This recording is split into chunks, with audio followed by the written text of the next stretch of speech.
No food, no water. Just the cruel sun and the endless dust. That's where we meet Cole Merrick, alone in a desert that looks like it's trying to erase him. Heat trembles over the horizon like a mirage you can't quite believe in. The sky washed bone white, the wind moving only to lift grit into his eyes and mouth. If you've ever been so thirsty your tongue sticks to your teeth, you already understand half his trouble. Cole's moving slow, one careful step, then another. He's 39, tall and rangy, shoulders carved by ranch work and long trails, hair gone early gray at the temples, beard rough, skin leathered and creased from years of living outside more than in. He hasn't eaten properly in 3 days. Water? Almost 2. Every muscle throbs. His throat is fire. His breath comes shallow, like it hurts just to keep going. But he does. Because that's Cole. A man who keeps putting one boot in front of the other even when the world says stop. He used to be a husband. Used to be a father. Fever took both his wife and little boy back in Kansas 5 years ago. And since then, he's been drifting. Take a job, do it quiet. Line rider, trail guide, fix a fence, then move on when the silence gets too heavy. Survival became the plan. Not a grand purpose, just don't die today.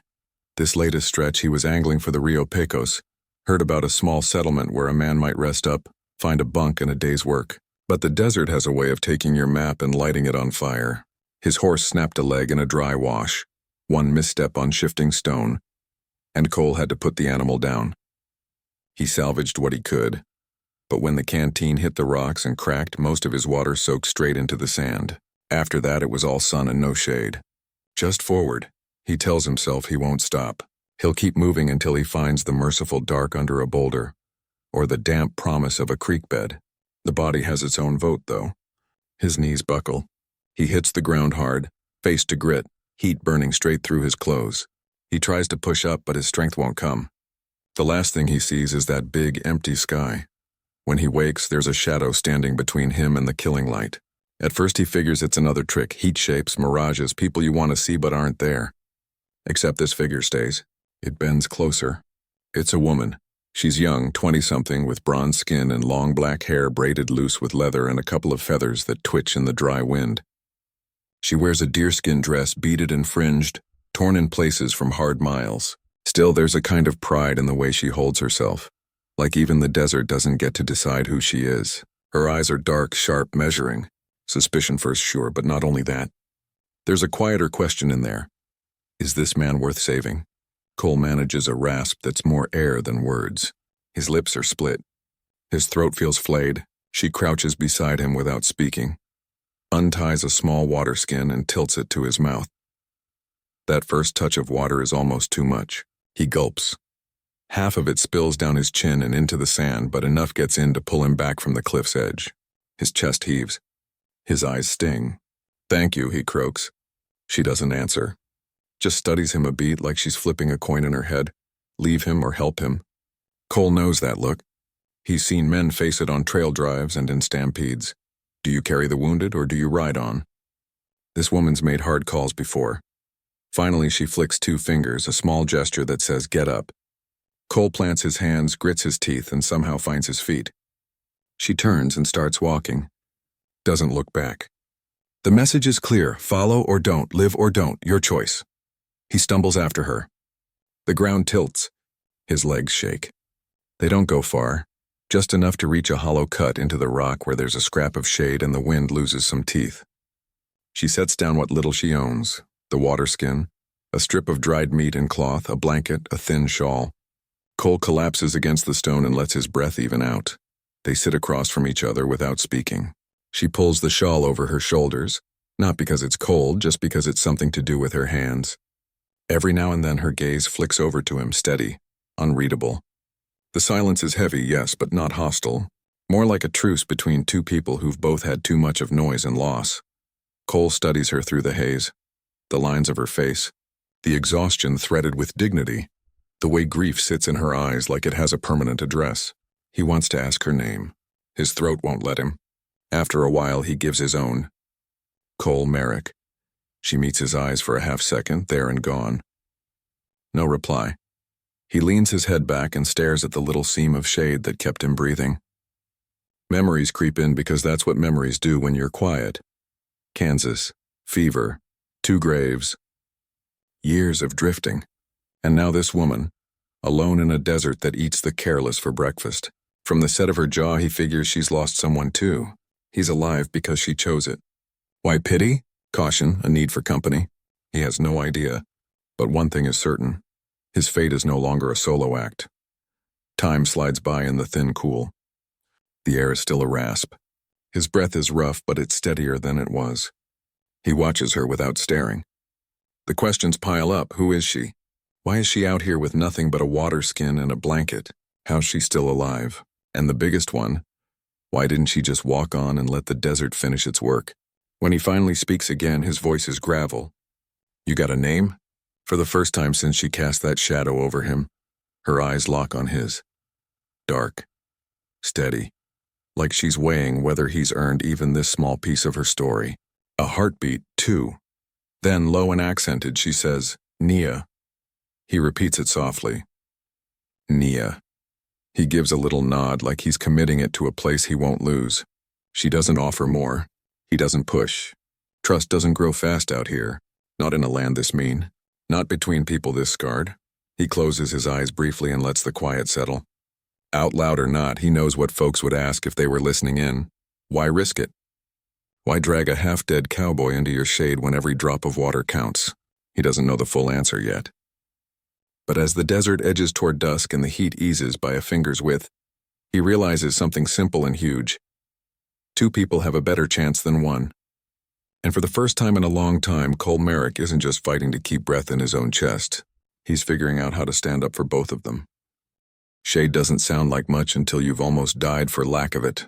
In that narrow hollow, the wind slipped past them with a tired whistle, and the rock bled off just enough cool to feel like mercy. Cole sat slumped, eyes half closed, letting his heart slow to something that didn't drum in his temples. Across from him, the woman who'd dragged him back from the edge, Nia, sat with her knees drawn close, braid resting over one shoulder, watching the desert the way some folks watch a door in a bad town. He didn't talk, not for a long while. The quiet between them wasn't hostile. It was careful, the kind of silence 2 scarred people offer each other when words feel like too much weight. Still, questions pressed at him. How had she lasted out here with so little? Why choose to help a stranger? A worn-out cowboy who couldn't even stand without seeing stars. Why not save the water and leave him to the buzzards? When his strength returned enough for speech, Cole tried the simplest thing first. You got a name? Her eyes met his, steady and measuring. A beat passed, then another.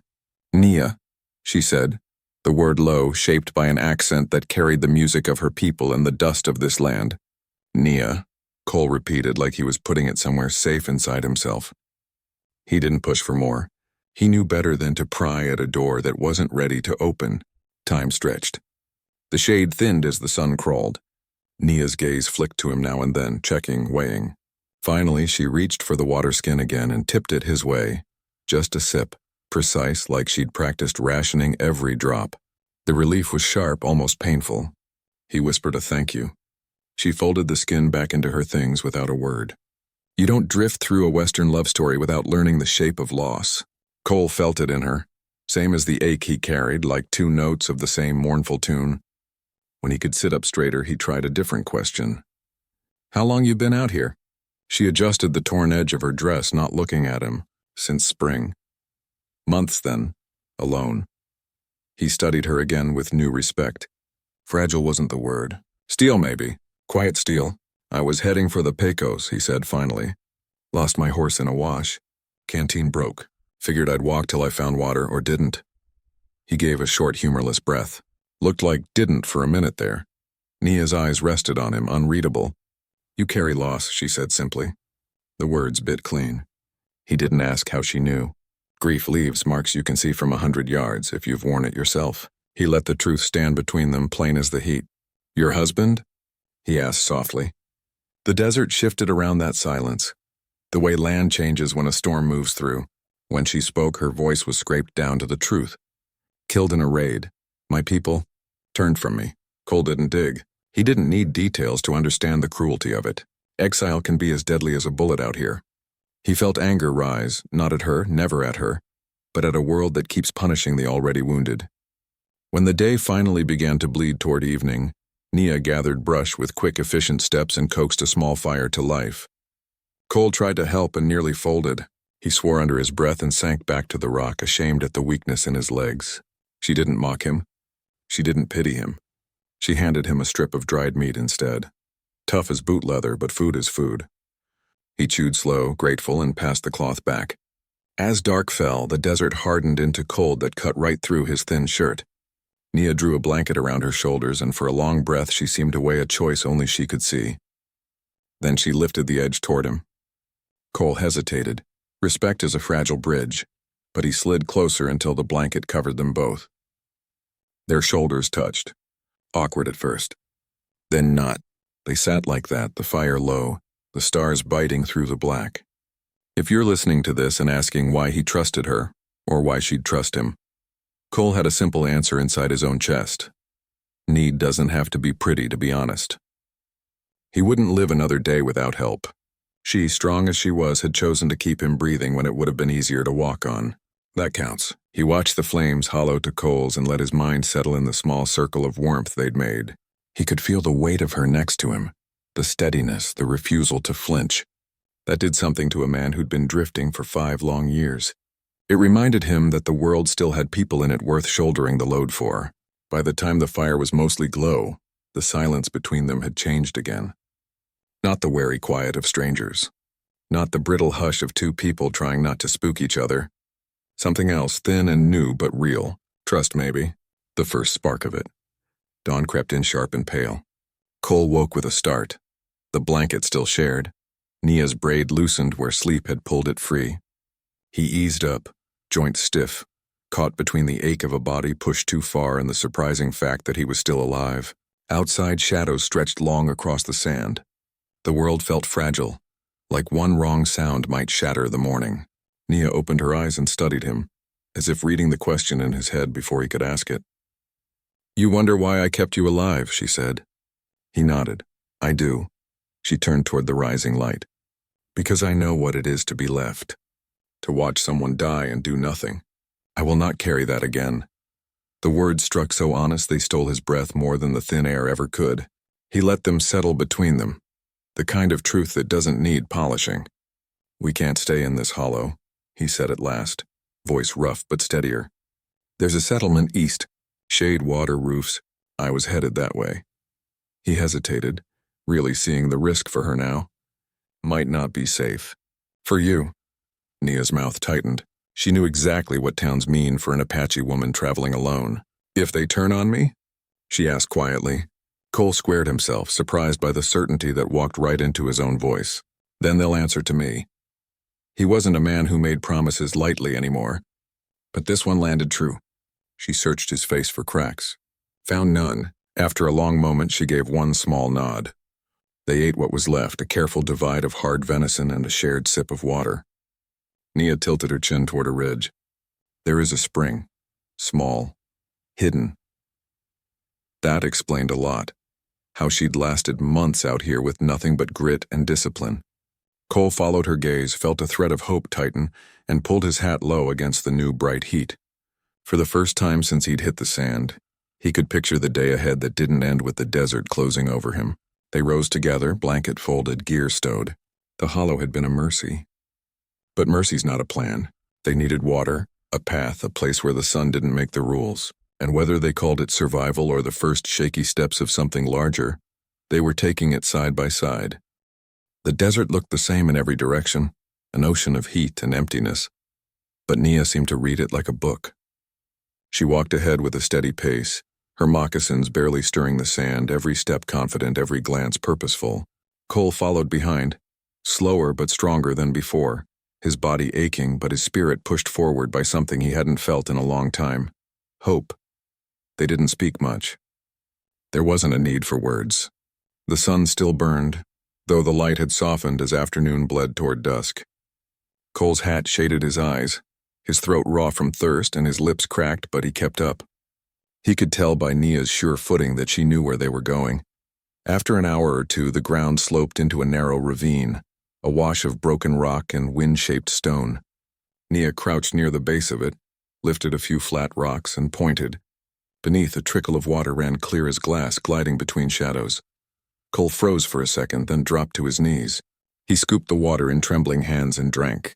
The cold hit his stomach like fire, but it was the kind of pain a man could love. He cupped another handful, poured it over his face, over his neck. For the first time in days, he felt human again. When he looked up, Nia was kneeling beside him, filling the water skin with slow, practiced care. "Hidden spring," she said quietly. "Only few know it." He watched her movements, the measured calm of someone who had learned to survive by discipline, not luck. Every action was deliberate. Every drop mattered. That kind of control wasn't born from fear. It was born from having lost too much already. "Guess you're one of the lucky few," Cole said, voice rough but lighter now. Her eyes flicked toward him. "No one is lucky here," she said simply.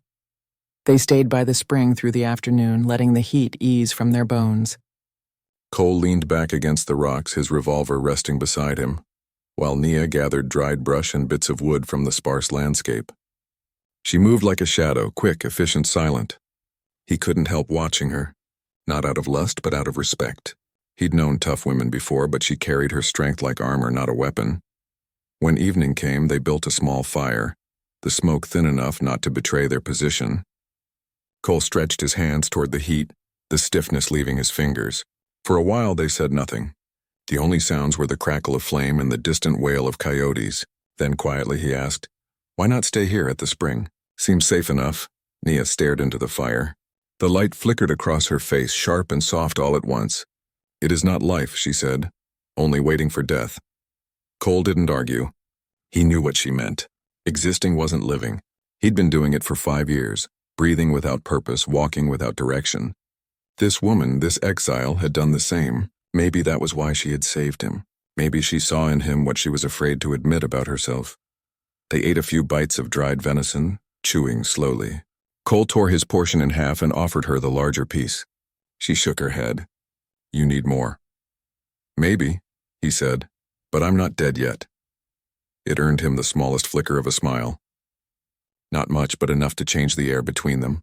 As the sky dimmed into indigo, Nia's head suddenly turned. Her eyes narrowed toward the western ridge. "Listen," she whispered. Cole froze. At first all he heard was wind. Then faint but steady, the rhythmic beat of hooves. He pushed himself up against the rocks, every nerve awake. His hand went to his revolver. The sound grew clearer. 3, maybe 4 horses. Not close yet, but coming this way. "Riders," he murmured. Nia's movements were fast and quiet. She gathered their things, slung the water skin over her shoulder, and crouched low beside him. The wind carried voices now, rough laughter, English words wrapped in drawl and dust. Cole's jaw tightened. He knew the kind of men who laughed like that. Men without work or conscience, looking for what they could take. "They pass," Nia said, though there was no certainty in her voice. "Maybe," Cole answered. "But if they saw our smoke, they won't." The fire was down to coals, but the trace was enough. He cursed under his breath. Rookie mistake. He hadn't smothered it soon enough. They crouched in silence as the riders crested the ridge. 3 silhouettes against the dying light, one wearing a red scarf, another with a bent hat and a rifle slung across his saddle. The third rode with the lazy confidence of a man who'd killed before and would again. "Well now," the one with the scarf drawled, reining in his horse. "Thought I smelled smoke." His gaze found Nia first. Even from where Cole crouched, he saw the man's grin twist mean. "Look what we got here." Cole rose just enough for the barrel of his revolver to clear the rock. "That's far enough." The men laughed, the sound scraping against the silence. "Easy, cowboy," said the one with the crooked hat. "Ain't looking for trouble." His eyes slid back to Nia. "Not unless trouble's pretty." Cole's pulse hammered, but his voice stayed even. "You best ride on," the scarfed man spat into the dirt. "Or what? You'll shoot us with that rusty thing? Don't look like you can stand, old boy." Cole didn't blink. His revolver stayed steady. He wasn't afraid of dying, but he wasn't about to let them touch her. Nia hadn't moved, but he could feel her ready beside him, still as stone, eyes sharp. The riders stared them down, measuring risk against reward. Finally, the leader snorted. "Ain't worth it. Too much desert between here and water anyway." He tugged his reins, spat once more, and turned his horse. They rode off laughing. the sound fading into the wind. Cole exhaled slowly, lowering his revolver. His hands shook now that it was over. Nia stayed silent beside him, her shoulders tight, then easing. For a long minute, neither spoke. Finally, Cole said quietly, "That's why you couldn't go near the Pecos." Her eyes stayed on the horizon. I know, he looked at her then, really looked. She had risked everything by saving him, her small safety, her hidden life. Alone, she might have stayed invisible. With him, she doubled her danger. "Those men," he said softly. "Towns are full of them." Nia gave a slow nod. "And yet," she said, "you did not turn away." Cole didn't answer. He didn't need to. The truth was written clear enough in the way he'd drawn his gun, the way she'd stood her ground. As the last light drained from the sky, the desert went silent again. Cole holstered the revolver, feeling the pull of exhaustion in his arms. "Come on," he said. "Show me that spring you spoke of." Nia hesitated, then gathered her things and rose. "This way," she said. They moved north under the bruised sky, the stars beginning to show. The land fell quiet behind them, the echo of hooves long gone. And though the desert was still ruthless and the night wind sharp, Cole felt something shift deep inside him. For the first time in 5 years, he wasn't walking alone. They walked until the last color drained from the sky and only moonlight silvered the world. The desert at night was a different kind of silent, less cruel, more watchful. The wind softened to a low hum, brushing sand over their footprints. Nia moved with purpose, her steps almost soundless, her braid catching the faint glow as it swung behind her. Cole followed close, each breath measured, each step a reminder that he was still alive because she had decided he should be. At the edge of a low ridge, Nia stopped. She raised her hand, signaling him to wait, then pointed ahead. Below, tucked between two outcroppings, was a dark hollow. They descended carefully, boots and moccasins shifting on loose gravel. Inside the hollow, the air cooled, and at its base, half hidden under rock, lay a spring. Small but real, water rippling under the moonlight. Cole knelt beside it and cupped his hands again. Drinking slow this time, careful not to waste a drop. It tasted like life itself. Nia filled her water skin, the hide soft with use. She worked in silence, her movements calm, deliberate. When she finished, she sat back on her heels, eyes glinting faintly in the dim light. For the first time since she had found him, she smiled. A quiet, fleeting thing gone almost as soon as it appeared. But to Cole, it was enough to pierce something inside him that had long since hardened. "Guess you were right," he said, his voice low. "It's here." "I told you," she murmured, tightening the strap on the water skin. "But we cannot stay long." He nodded, still drinking in the sight of the water. "Others know this place?" "Some," she said. "Hunters, drifters, sometimes worse." Cole looked out at the horizon. The idea of worse didn't take much imagination. "Then we'll move at dusk," he said. "Rest till the heat fades, travel by night." She studied him as though surprised he'd thought ahead, then gave a small nod of agreement. They settled into the shade cast by the ridge. Cole pulled his hat low and leaned against the rock, while Nia busied herself with a small, quiet task, sewing at a tear in her dress with a bone needle and a strand of sinew. He watched her hands, the way they moved with care and purpose. Even in exile, she was mending what the world had tried to destroy. It struck him as something sacred in its own way, a refusal to become what suffering wanted her to be. When he finally spoke, his voice was soft, almost hesitant. "You've been out here alone since spring. How'd you keep alive?" She didn't pause her stitching. "Water from the spring. Roots, berries, sometimes rabbit." A faint crease formed between her brows. "Sometimes less." Cole nodded slowly. "You hunt?" "When I must." Her tone carried neither pride nor shame. "Just fact. And you?" "Used to," he said. "Mostly cattle drives now." Or was. Her gaze flicked up. "You do not speak like one who belongs to a herd." That earned a tired chuckle. "No, ma'am. I guess I don't belong anywhere these days." The desert was quiet around them except for the whisper of wind against rock. When Nia finally looked back at her sewing, she said softly, "Then we are the same." The words lingered long after she spoke them. As night deepened, Cole drifted into light sleep, the kind that never goes deep enough to forget the danger outside. He woke when the moon was high, the desert silver and cold. Nia was still awake, feeding a small flame between them. Her eyes were distant, fixed on the fire's heart.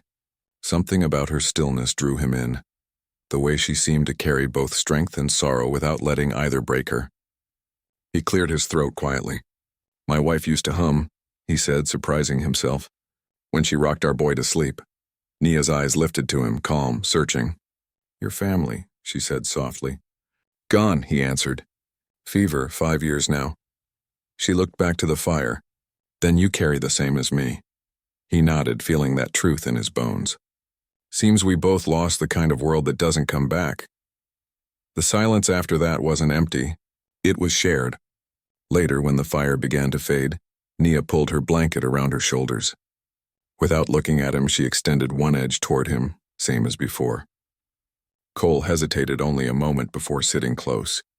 The warmth of her body beneath the blanket was steady, comforting. For a while, they listened to the wind outside and the faint crackle of the dying fire. "You saved me," he said quietly. She turned slightly, her eyes reflecting the last flicker of light. "You did not take from me," she said simply. "Others would have."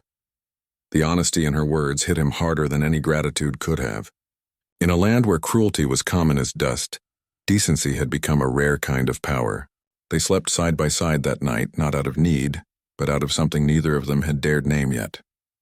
By dawn, the air was cool and the horizon stretched pale and wide. Cole rose first, careful not to wake her. He walked a few paces out of the hollow, scanning the horizon with a soldier's instinct. Empty. For now, at least.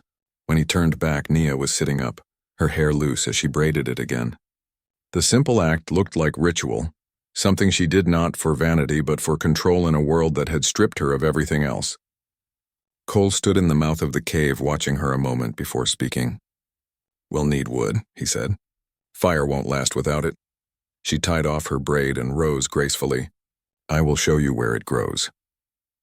They spent the morning gathering mesquite branches, brittle sage, and dry roots twisted into strange, beautiful shapes by the desert wind. Cole's legs shook with effort, but he kept pace, unwilling to be a burden. Nia carried twice as much, silent but observant. When they rested, she offered him water first. He took it, their fingers brushing briefly as the skin changed hands. The silence between them had changed again, still quiet but no longer uncertain. Back at the hollow, Cole stacked the branches carefully, arranging them to burn long and slow. Then he spoke again, more to test the thought forming in his mind. "We could stay near the spring. With water brush and what we can trap, we'd make it." Nia tilted her head, watching him. "Shelter means you plan not to leave." He met her gaze without flinching. "Not unless you want me gone." Her eyes lingered on his face, weighing his tone, his intent. Then she looked away, the faintest hint of something, trust maybe, shadowing her expression. She didn't answer. But she didn't argue either. That afternoon they worked side by side, setting snares along a rabbit trail, gathering dry roots she said could be boiled for food. Their movements began to find rhythm, one task following another without words. Two people learning to survive not as strangers but as a pair. When the fire burned that evening, its light was different, warmer somehow, steadier. They ate together, roasted roots and a scrap of dried meat. The flames danced across the stone walls, painting them in golden shadow. Cole found himself watching Nia's face, the way the light softened the sharpness there, how it revealed the woman beneath the survivor. The listeners of their story might have wondered if this was still just survival, or something more taking root. Cole wondered the same. The warmth in his chest wasn't hunger or thirst or gratitude. It was something older, slower, dangerous in its own way. He didn't speak it aloud, not yet. He knew better than to name things too soon. But as the night deepened and Nia leaned a little closer to share the blanket, their shoulders touching again, he realized something clear and unshakable. The desert hadn't beaten them. It had bound them. And for the first time in years, Cole Merrick didn't just want to live, he wanted to stay. The morning broke cool and pale, the kind of dawn that tricked you into thinking the desert might be merciful after all. Cole rose first, shaking the stiffness from his limbs, joints crackling as he stretched. The air was crisp, still colored blue with early light, and the silence felt gentler than it had in days. He stepped outside the cave, scanning the horizon like old habit. Nothing moved, no riders, no vultures, no dust plumes to warn of strangers. Just endless quiet. Nia emerged a few minutes later, her hair newly braided, her dress mended where it had torn at the seam. She moved with purpose, unhurried but alert, the same way the desert animals did, watchful without wasting motion. Cole watched her gather the water skins, her posture calm but ready for anything. He couldn't help but think how many mornings she must have done this alone, how many times she'd woken, scanned the horizon, and kept moving without a soul to speak to. The thought tightened something in his chest. "Morning," he said. She gave a faint nod, unsmiling but not cold. "You slept?" "Some," he admitted, then added with a dry chuckle. "Didn't dream of dying, so I call it a win." Her eyes lifted just enough to meet his, then drifted away again. "We will need wood," she said, "and something more to eat." He gestured toward the ridge. "Let's check the snares." Together they walked along the sandy path where Cole had set his makeshift traps. The first was empty, sprung by wind. The second held a rabbit, small but enough to count as a victory. Cole bent to free it, hands working with the familiar rhythm of survival. When he looked up, Nia was crouched beside the next snare, dispatching another rabbit cleanly and efficiently. She wiped her knife on the sand, then on her skirt, her expression calm and unreadable. Cole watched her a moment before speaking.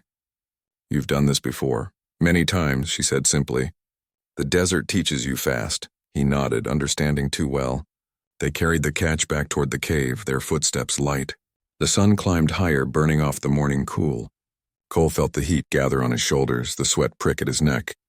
But for once, it didn't feel like punishment. It felt like a test he could still pass. Back inside the cave, Nia kindled the fire while Cole cleaned the rabbits.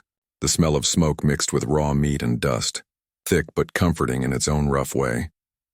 When the meat began to roast, fat sizzling over flame, the small space filled with a scent that could make a man forget how close he'd been to death only days before.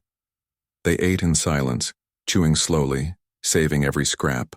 When the bones were picked clean, Cole leaned back against the wall, rubbing at the ache in his shoulders. "We could do more than drift," he said after a moment. "Make something steady here." Nia's gaze lifted. "Stay? Yeah, water's close, game's not gone. If we build a shelter, real one, we might last." She studied him across the fire. "Stay too long in one place, others find you." He nodded, acknowledging the risk. "Then we defend it." Her brow furrowed slightly. "You speak like a man who wants roots." Cole let out a slow breath. "Maybe I do." He hadn't meant to say it, but once the words left him, they felt true. For 5 years, he drifted from job to job, camp to camp, letting the world decide where he stopped next. For the first time, he wanted to decide for himself. And he wanted her there when he did. Nia didn't answer right away. She stirred the coals, sparks catching in her dark eyes. "Roots," she said softly, "are heavy. Easy to pull when storm comes." "Maybe," he said, "but they keep you standing." She looked at him then, long enough for the firelight to show what words couldn't. Not acceptance, not yet, but not refusal either. The rest of the day passed in quiet rhythm. They gathered more wood, patched a larger windbreak near the cave mouth, and built new snares. Cole found himself teaching her how to braid wire from scrap to strengthen traps. She taught him which plants hid water in their stems, and which roots could be eaten if boiled twice. They worked without much talk, but every shared glance or small nod carried the kind of understanding that comes when words aren't necessary. By dusk, the desert cooled again. They sat by the fire, shoulders almost touching under the same blanket. The flames flickered low, painting gold across the walls, and in that quiet, something softer began to take shape. Not quite peace. Not yet love. But a fragile kind of belonging. Cole stared into the fire. "When I first saw you, thought you were a ghost." Her lips curved, barely. "Maybe I was." He turned his head toward her, catching the faintest hint of warmth in her eyes. "Well, if you are, you've done more for me than the living ever did." That earned a small breath of a laugh, quiet, real. "You talk too much," she said, but her tone wasn't sharp. "Been told that before," he said, smiling. For a long time, they just sat, the silence between them growing more comfortable. Then gently, Cole spoke again. "Why'd you stay here so long, Nia? Why not head north to your people?" Her hands stilled on the blanket. She stared into the fire for a moment, the reflection of its light trembling in her eyes. "There is no people for me. Not anymore." He didn't push. He knew the tone of finality when he heard it. Loss had a way of cutting all ties, whether you wanted it to or not. After a while, Nia's voice softened. "You?" she asked. "No home?" Had one, he said. Back in Kansas, wife, boy, fever took 'em both. After that, I figured I'd keep moving till the land swallowed me too. Nia nodded, the corners of her mouth tightening. Then we are ghosts together. Her words sat between them like a quiet truth neither could deny. The night deepened, stars spilling over the sky like dusted silver. The fire burned down to embers, the air cooling fast. Nia shifted closer, pulling the blanket over them both. This time she didn't hesitate. Cole felt her warmth at his side, the steady rhythm of her breathing, the scent of smoke and sage in her hair. He lay awake listening, his chest rising with something he hadn't felt in years. Contentment. He thought of what the listeners to their story might ask. Why hadn't he moved on? Why trust a stranger in the desert? Why risk building something again? The answer came as simple as the night itself. Because the desert had already taken everything. What was left to fear? And as the last sparks died out and the stars kept their silent watch above, Cole Merrick closed his eyes, knowing one thing for certain. For the first time in half a decade, he wasn't just surviving anymore. He was beginning to live again. By morning, the sky had already begun to burn. The desert didn't ease into daylight. It struck like a hammer. Heat rose fast, scattering the cool remnants of night, and every rock gleamed like metal under the new sun. Cole and Nia packed their few things, blanket, water skins, a strip of dried meat, and moved out before the blaze grew too strong. They followed the ridge north, skirting low valleys where shade lingered a little longer. Cole walked ahead this time, his steps steadier, the weight in his limbs replaced by something he hadn't felt in years. Purpose. Behind him, Nia moved in silence, her shadow gliding across the sand like a second heartbeat. After an hour, she paused, her gaze sweeping the horizon. "We are close," she said. Cole slowed, wiping the sweat from his brow. "Close to what?" She tilted her chin toward the distance. "The outpost. Soldiers once kept it. Before they left," Cole followed her gaze. The horizon shimmered, the ruins barely visible through waves of heat. He nodded slowly. "A place with walls." Nia gave a small, cautious smile. If they still stand, they pressed on. By midday, the remains of the old cavalry post rose from the dust. Stone walls half collapsed, wooden beams bleached white by sun, and the ghost of a roof that had once promised shade. Cole stopped, taking it in. It wasn't much, but it was something solid in a land that offered nothing freely. He turned to her. "You found this?" She shook her head. "My husband spoke of it. We never came." The mention of him hung in the air for a moment before fading again into silence. They entered carefully. Cole's revolver stayed loose in his hand as he checked the corners, his trail instincts never fully asleep. No footprints, no bones, no smell of rot, only dust and the faint whisper of wind moving through hollow spaces. When he finally lowered his gun, he said, "Seems quiet enough." Nia walked the perimeter, her fingers brushing the stone. "Strong," she said softly. "Could keep the wind out. Maybe men too," Cole nodded. "We can patch it, roof it. Make it home." They set to work immediately. Nia cleared rubble from the inner yard while Cole dragged what timbers still held shape, stacking them to rebuild a wall.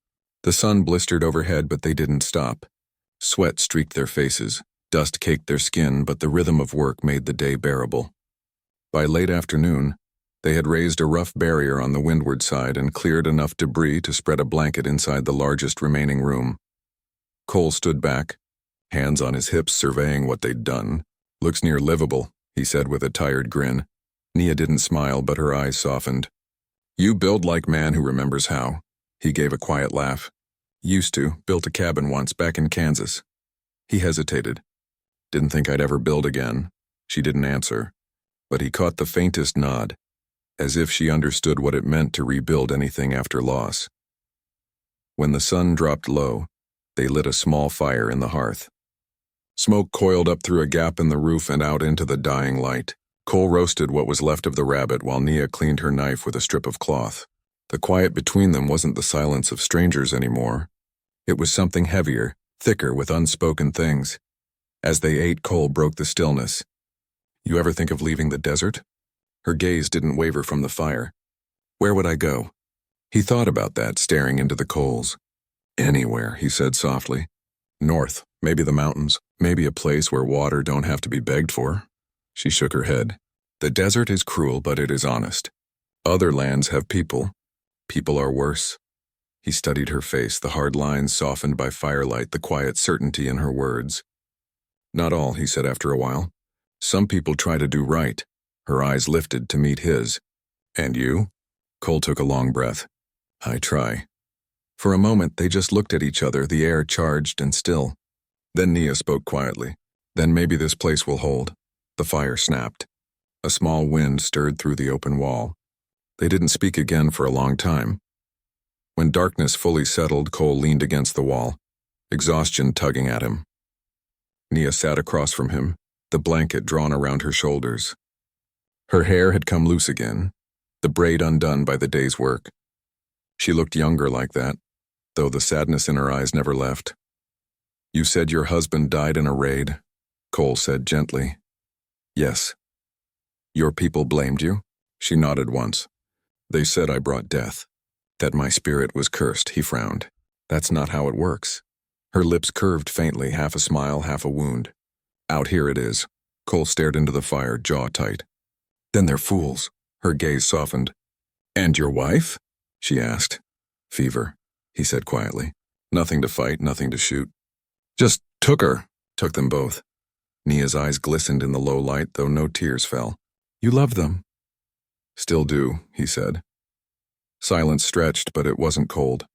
It was full, like two old ghosts telling each other they weren't alone anymore. The night grew colder and the fire burned low. Nia stood across the short space between them and sat beside him without a word.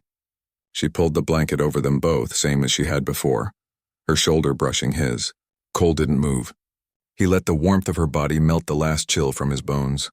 After a while, she spoke, voice low. You would build here? Truly, he nodded. If you'll have me. Her eyes flicked up, searching his face as though testing every word. Then she whispered, You would stay with an exile? He met her gaze steady.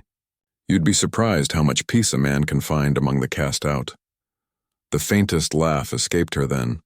Small, real, disbelieving. You talk like a preacher, he smiled. I'm worse. I'm honest. The laughter faded, replaced by something deeper. She reached out, hesitated, then rested her hand over his. Her fingers were rough, scarred like his own, yet the touch carried more tenderness than he'd known in years. Neither spoke. They didn't have to. The world outside could roar and rage all it wanted. Here, in this broken outpost, they'd built a flicker of something worth holding on to. When the fire finally sank to embers, Nia leaned her head against his shoulder, and Cole wrapped an arm around her. They sat that way until sleep claimed them both. Two people the world had abandoned, daring to believe that maybe, just maybe, they'd found a place where it couldn't reach them anymore. The desert morning began in golden silence. Sunlight spilled through the broken walls of the old outpost, catching motes of dust that swirled like ash in the warm air. Cole stirred first, blinking against the light. The fire from the night before had burned down to gray cinders, and the faint scent of smoke still clung to the air. Nia was already awake, sitting cross-legged beside the hearth, braiding her hair with quiet precision. For a moment, Cole simply watched her, the way her fingers moved, the calm in her movements, the light that caught the small beads woven into her braid. After everything, the hunger, the thirst, the riders, they were still here. Still breathing. Still together. Morning, he said, his voice rough from sleep.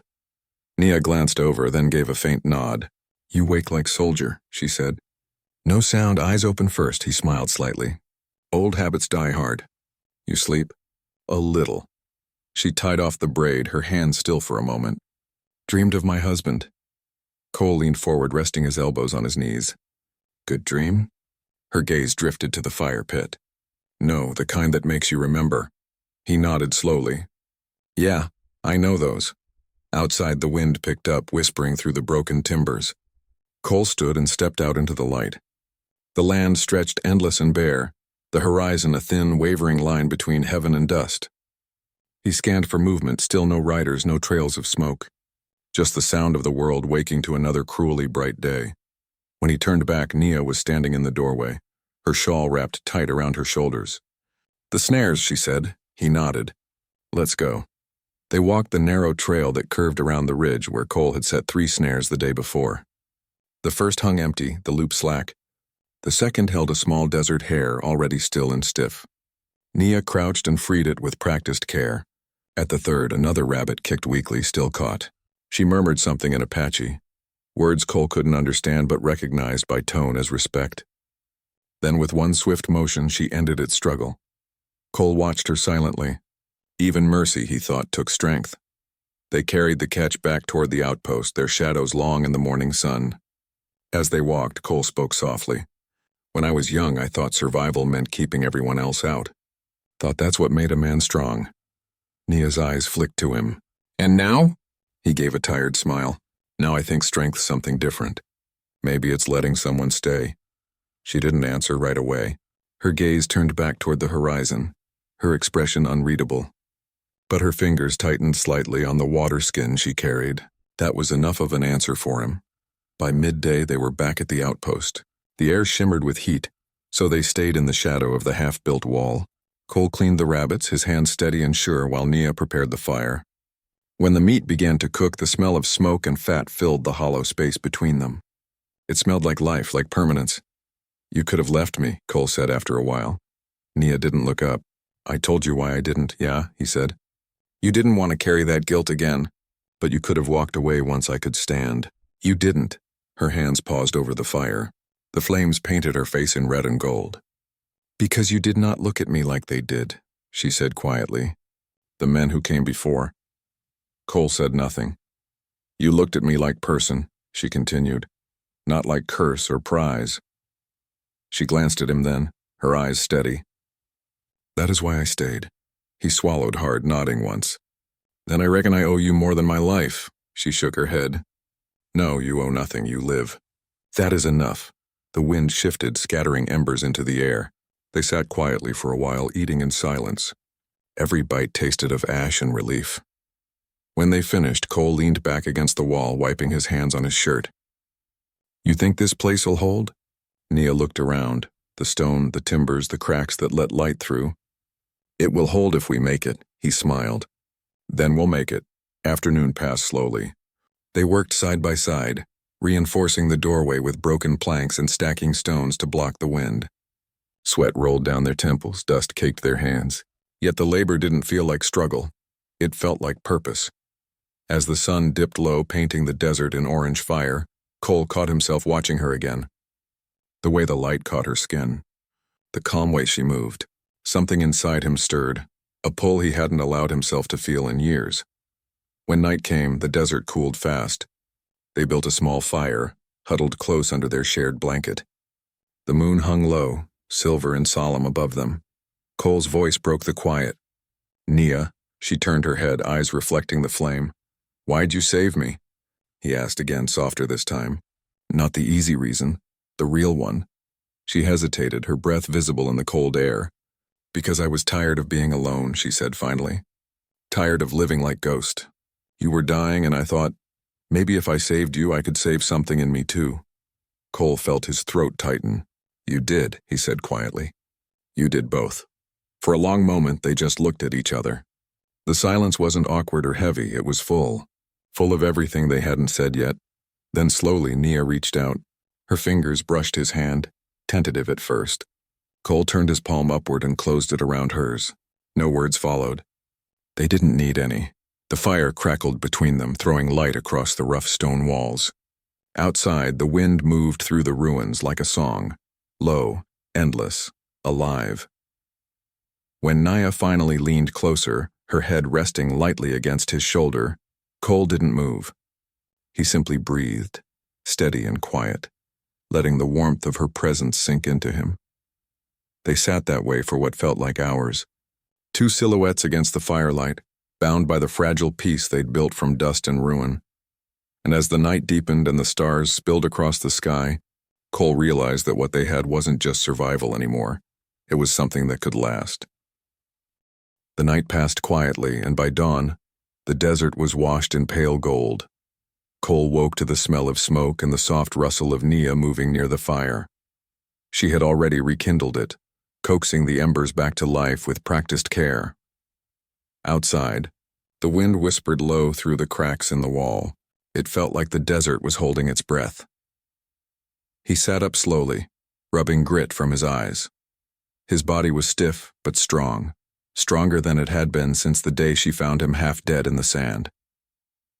"You're up early," he said. Nia glanced over her shoulder. "The day does not wait." Cole smiled faintly, pulling on his boots. "No, it doesn't." They shared a quiet meal, thin strips of roasted rabbit, water sipped in small, careful mouthfuls. When they were done, Cole rose and stepped into the open. The air was cool, but already the sun was climbing. He scanned the horizon out of habit, his hand resting near the revolver at his hip. That was when he saw it. Hoof prints, fresh ones, cutting through the sand near the northern ridge. 4, maybe 5 horses. The prints were deep, the edges sharp. They hadn't been there yesterday. Cole crouched low, tracing one of the tracks with his fingers. His chest tightened. "We've been found," he muttered.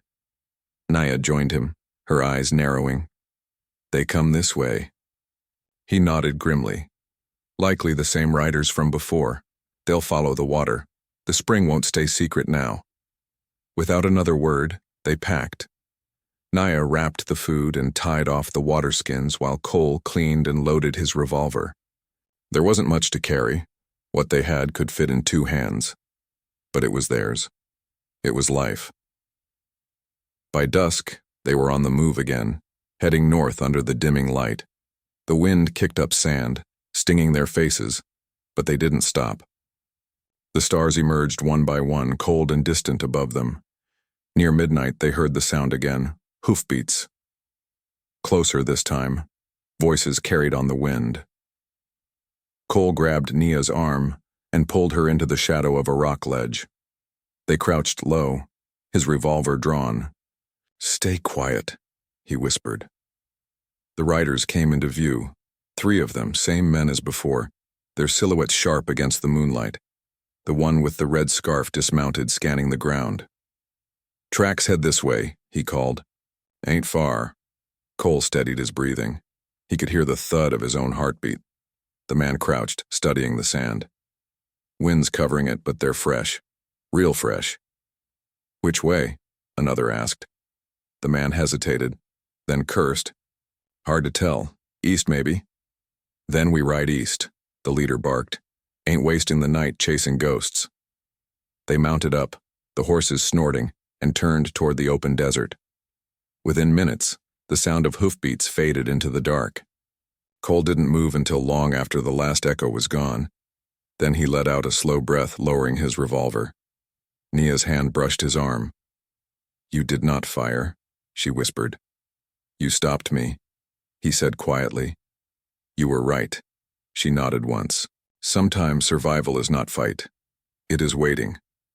They stayed hidden until the night was deep again, then slipped farther north, traveling in silence. When the land finally dipped into another hollow, they stopped.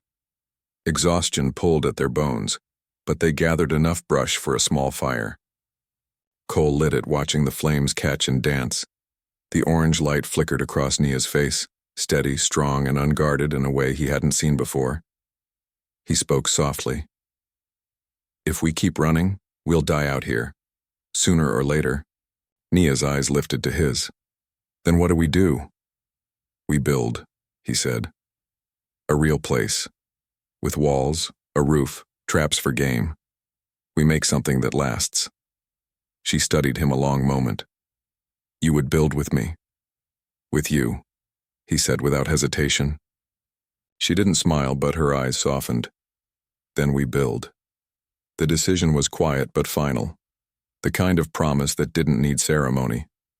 By morning, they set out again, moving with new purpose. Cole led the way, his stride sure, Nia following close behind. The desert changed as they traveled, the dunes giving way to broken ridges and scattered brush, signs of life returning to the land. When they stopped to rest at midday, Cole pointed toward a rise ahead. "Up there," he said. "Old cavalry post, maybe. I saw it years ago. If it's still standing, it's shelter." Nia said nothing, only nodded. They reached it by late afternoon. The ruins were still there, stone walls cracked but upright, timbers jutting like ribs from the earth.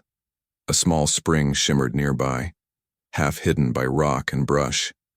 Cole stopped, staring at it for a long moment. Looks like it's been waiting for us. Nia's voice was soft. Maybe it has. They entered the outpost together. Inside, the air was cool and still. Cole holstered his revolver, then walked the perimeter, checking each corner, each gap in the wall. "We can fix this," he said, more to himself than to her. "Roof the north side, seal the windows with stone." Nia touched the wall lightly. "It is strong," she said. "Like bones." He smiled faintly. "Then we'll give it flesh again." They worked until the sky turned violet. Cole stacked timber while Nia gathered reeds and brush to patch the cracks.